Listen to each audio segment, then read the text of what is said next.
Your car was broken down in the emergency lane of the southbound lanes of the Hume Freeway, and at that time a truck has moved into the emergency lane and collided with the back of the car.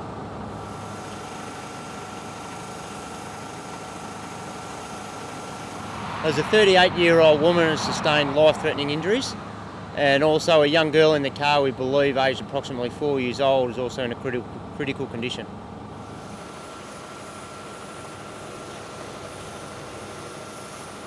A 38-year-old woman was airlifted to the Alfred Hospital, and the young girl was taken by road to the Children's.